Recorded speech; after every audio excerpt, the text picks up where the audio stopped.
근대화 이후에 최초의 시대가 도래합니다. 입시가 시작된 이후에 이건 최초의 시대입니다. 여러분들 시대가 변하는 것 두 가지가 있어요. 사실 세 가지가 있는데 뭐 패션이란 게 있고 트렌드란 게 있고 패러다임이란 게 있어요. 패션 트렌드는 유튜브에 널려 있어요. 1년, 2년 사이에 막 변하는 겁니다. 근데 제일 중요한 건 뭔지 아세요? 패러다임, 거대한 변화입니다. 다시 제가 한 얘기 어디서 들어본 적이 있고 들으면 논리적으로 맞죠. 우리나라 입시 역사상 이렇게 스카이가 별 볼일 없어진 적 없어요. 그죠? 이렇게 메디컬로 줄어든 이유가 없고요. 그 다음 입시 구조상 다시 한번 수시든 정시든 이렇게 마음을 품는다고 아예 못 가버리는 상황은 일찍이 없던 얘기입니다. 두 번째, 저성장 시대 들어보셨어요? 못 들으셨으면 그냥 지금 제 말을 받아들이세요. 나중에 이걸 들으시고 유튜브를 보시면 수많은 사람들이 하는 얘기가 다 들립니다. 지금까지 그래프가 이랬다면 정책이에요. 자본주의는 이 정체에 다다랐어요. 그 말은 뭘 의미한다? 여러분이 아무리 열심히 일하고 아무리 투자한다고 해도 운 좋게 양적 완화 시대에 잠깐 있었지만 그건 착시현상이라고요. 그 밑에 깔려있는 근본은 뭐라고요? 저성장 시대예요. 여러분들 쉽게 일한다고 돈 버는 거 아닙니다. 사실 스카이가 별 볼 일 없어진 것도 바로 이 시대랑 맞물려 있어요. 고성장 시대에는 뭔지 아세요? 빨리빨리 인재를 뭐 따지고 할 것 없이 빨리빨리 뽑아야 되기 때문에 그냥 간판 가지고 빨리빨리 그만큼 빨리 인재가 필요했고 그만큼 일자리들이 많았고 그만큼 빨리 뽑고 빨리 성장하면 빨리 돈 벌 수 있는 기회가 많았어요. 이제 없어진 거예요. 알겠습니까? 느려진 시대예요. 다시 이것은 패러다임입니다. 알겠습니까? 시대가 바뀌었어요. 그래서 뭐? 인류 역사상 처음으로 우리는 별로 치열하지 않은 시대가 된 거예요. 아니에요. 행복에 대한 의식이 바뀐 거예요. 아니에요. 워라밸을 추구하게 된 거죠. 다시 한번 알겠다고요. 여러분 그럼 워라밸이 진짜 행복을 추구하는 인식 변화에서 왔을까요? 있어요. 10% 정도? 근데 냉정하게 얘기해 봅시다. 8, 90은 만약 여러분들 워라밸 없이 그죠? 그냥 늦게 퇴근하고 야근하면 1년에 10억 벌게 준다고 그러면 그때도 워라밸 추구할까요? 아닐걸요? 5년, 6년 열심히 일해놓고 은퇴한 다음에 라이프 해야지? 말이 안 되잖아요. 야근은 안 되잖아요. 근데 왜 10억 주면 합니까? 반대로 말할까요? 냉정하게 말할까요? 저성장 시대가 되면서 여러분이 죽어라 이래도 어차피 부자 못 돼. 그거에 대한 반대급부인 겁니다. 부자도 안 되는데 내가 야근까지 해야 돼? 왜 그걸 제가 얘기하는지 아세요? 그러니까 다시 한번 워라밸. 여러분 라이프에 가서 그렇게 즐겁게 살고 있습니까?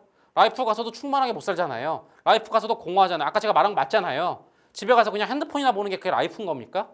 예? 밥 먹으면서 TV 틀어놓고 핸드폰 보는 게 그게 진짜로 충만하게 라이프를 즐기는 겁니까? 남들이 다 가니까 유행 따라서 해외여행 갔다 오고 갔다 오면서 허헛한 기분 느끼지 않았어요? 그렇게 웃음 짓죠 가족끼리. 이번에 참 즐겁지 않았어? 하하하. 친구들끼리 우리 참 즐거웠다. 사진도 많이 찍고. 하지만 집에 들어오는 순간 느껴지는 그 공허함은 뭡니까? 그죠? 진짜로 인생을 즐기고 계십니까?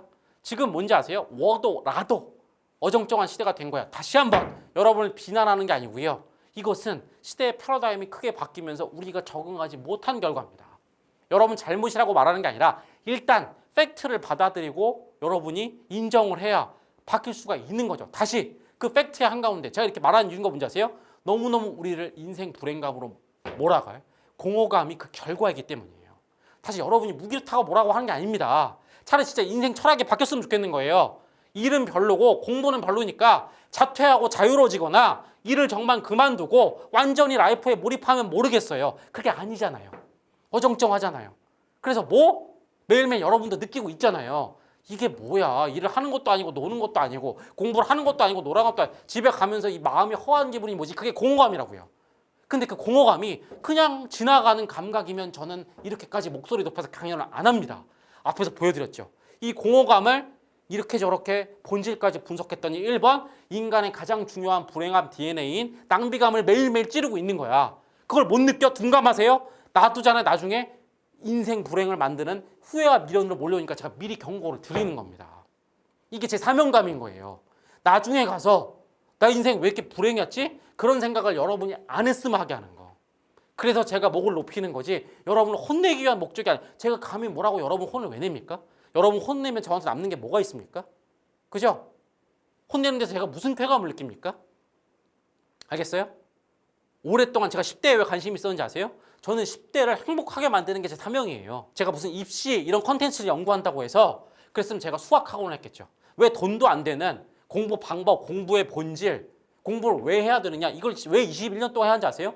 10대들이 인생에서 가치관이 형성되는 가장 중요한 시기에 불행감을 가지 않고 살았으면 좋겠는 거예요. 그런데 패러다임이 바뀌면서 10대를 보니까 어마어마하게 발견된 거예요. 10대들이 다 공허해질 수밖에 없는 거야. 근데 이 공허감을 놔두면 성인이 돼버리면 불행해지니까 그걸 막으려고. 그리고 10대 얘기를 하는 김에 성인들도 똑같다고 한다면 더 불행해지기 전에 막아야겠다 해서 제가 목 놓아서 이 강연을 하는 겁니다. 다시 여러분 잘못이 아니에요. 그런데 여러분이 모르는 사이에 시대가 꽝 하고 바뀌었어요. 진짜요. 제가 티핑 포인트라고 그랬죠. 2023년이 티핑 포인트입니다. 10년, 20년 동안 누적된 게 바뀌었어요. 여러분 이걸 모르고 멍하니 있잖아요.